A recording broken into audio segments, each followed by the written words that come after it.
Assalamualaikum warahmatullahi wabarakatuh. Saya Salapita dari F21C.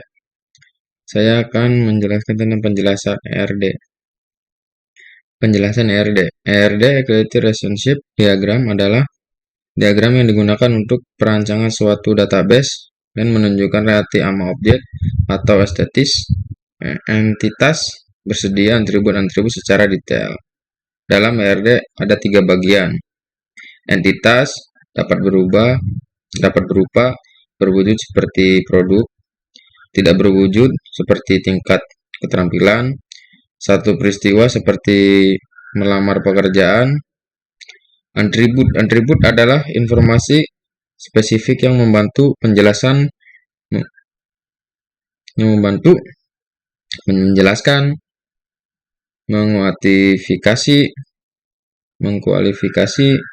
mengklarifikasikan, menentukan atribut memiliki nilai. Relasi adalah kumpulan item data dengan hubungan yang telah ditentukan sebelumnya. Berbagai item ini disusun menjadi satu saat tabel digunakan kolom dan baris. Nah, di sini throw attribute RD. Ada RD activity, relationship diagram, tabel. Tabel seperti ini nih tabelnya. Relation action, entitas dan atribut. Entitas, pelamar pekerjaan, platform penyedia layanan kerja online, perusahaan atau tempat pelamar kerja. Atribut, nama, underscore pelamar, CV, ijazah, nama, akun, no ID, biodata, keahlian, jenis pekerjaan, status pekerjaan. ERD yang sudah dinormalisasi. Tujuan normalisasi database adalah untuk menghilangkan dan mengurangi redundansi data, dan tujuan yang kedua adalah memastikan dependensi data berada pada tabel yang tepat. Jika data dalam database tersebut belum dinormalisasi, maka akan terjadi 3 kemungkinan yang akan merugikan sistem secara keseluruhan. Contohnya 1. Insert anomaly. Situasi di mana tidak memungkinkan memasuki beberapa jenis data secara langsung di database. 2. Delete anomaly.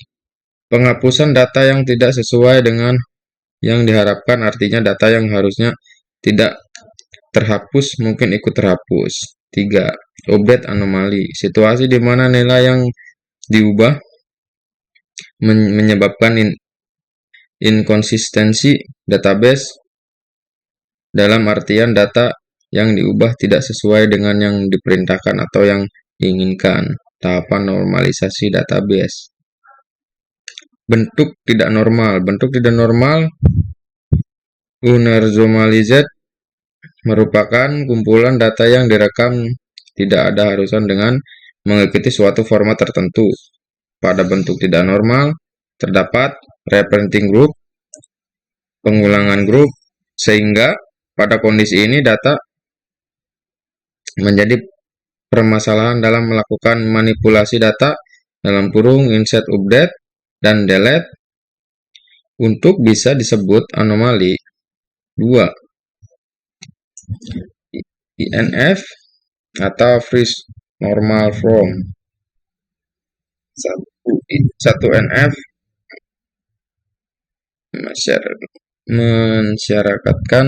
mensyaratkan berbagai kondisi dalam sebuah database. Berikut adalah fungsi dari bentuk normal.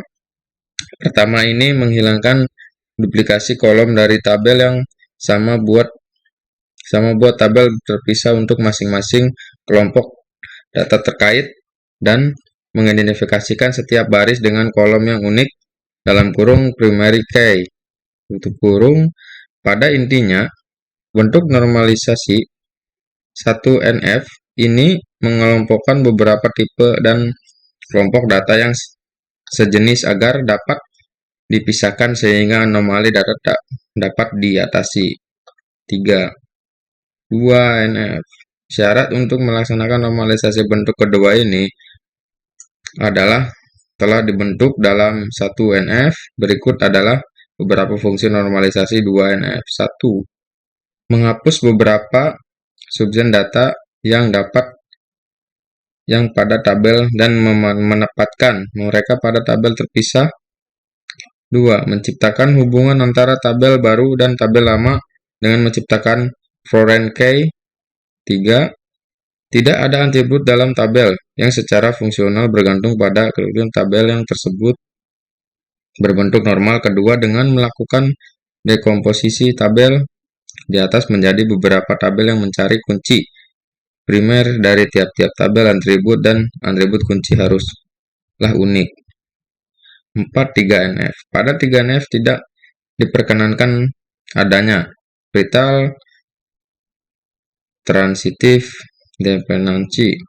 Dalam sebuah tabel, transitive dependency bisa terjadi pada tabel hasil reaksi atau kondisi di mana terdapat 3 atribut A, B, C. Kondisi adalah A atau B dan B, C, maka C dikatakan sebagai transitive dependency tertahap A melalui B. Inti pada 3NF ini, jika terdapat suatu atribut yang tidak bergantung pada primary key tapi bergantung pada fleet yang lain, maka atribut tersebut perlu dipisahkan ke tabel baru. Nah, tabelnya seperti ini.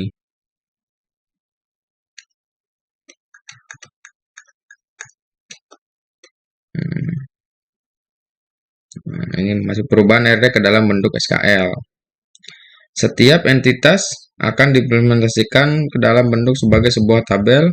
2. Relasi dengan derajat relasi 1/1 yang menghubungkan dua buah himpunan entitas yang difermentasikan dalam bentuk penambahan atau penyertaan atribut-atribut relasi ke tabel yang mewakili salah satu dari kedua himpunan entitas.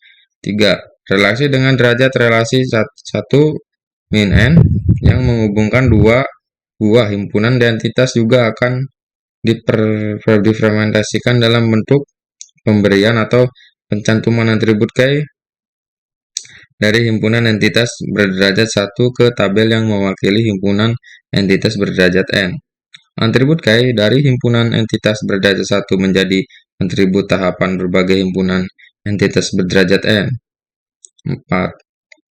Relasi dengan derajat relasi n per n yang menghubungkan dua buah himpunan entitas diwujudkan dalam bentuk tabel khusus yang memiliki fleet, tepatnya foreign key yang berasal dari key per key dari himpunan entitas yang dihubungkannya. Mungkin sekian dari saya.